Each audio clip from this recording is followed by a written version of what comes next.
I think people will discover over the next couple of weeks that the losses taken by Ukrainian forces have been enormous, much, much larger than anybody cares to admit.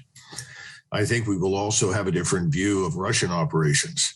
Now, remember, Russians are different from us. We do things differently. Many of us thought that when the Russian forces entered Ukraine, that they would come in like a sledgehammer.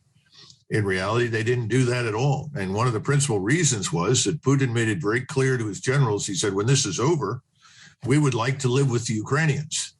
Remember, his goals were very straightforward. Number one, neutrality for the Ukrainian state.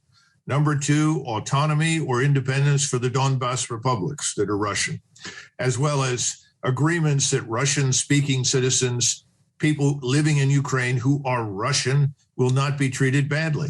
They will not be second-class citizens anymore, and they have been. And that's something nobody ever talks about.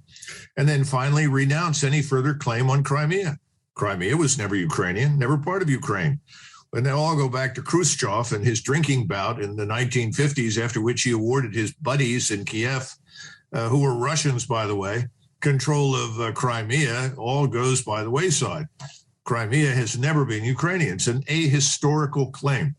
Those are the basic conditions. And as far as I can tell, they have never changed. There was never any interest in, quote unquote, conquering Ukraine. If you have an army of perhaps 450,000 or maybe a little larger, you're not going to be able to invest a country the size of Ukraine. I mean, from one end of Ukraine to the other is sort of like Toronto all the way down to Charlotte, North Carolina. I mean, it's just an enormous place. But I think now things have changed, because not so much because of this supposed Ukrainian resistance, although there have been some ugly events there. I mean, some of these Ukrainian forces, to be frank, have behaved like ISIS and committed terrible atrocities against the Russians when it was never called for and never necessary. Not that that is ever necessary, but it just was completely unjustified. And we're not giving it any coverage or attention. I think Tucker had something on very briefly, but that's the tip of an iceberg. But I think now Putin is listening to Zelensky and his negotiators, but I'm not sure he's taking them seriously anymore.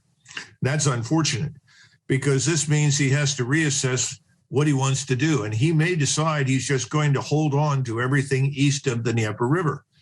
Much of that was not historically Ukrainian either. Much of it was, for hundreds and hundreds of years, Mongolian and Tartar, then became Russian under Catherine the Great.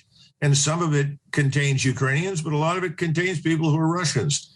And I think he may decide that, he's going to have to do that. We don't know. I mean, I'm not privileged to those circles, but that is not an unreasonable conclusion for him to reach, particularly if he decides that he can't trust anything these Ukrainians say or do. I mean, at this point, given Zelensky's behavior and resistance to any sort of reasonable outcome, maybe he decides, let Zelensky talk, and we'll just end up doing what I just described, seizing the whole eastern side. But there's another facet to this thing that's very dangerous. And as this constant stream of supplies, equipment, weapons coming in largely from Poland. And I would not be surprised if he acts to stop it.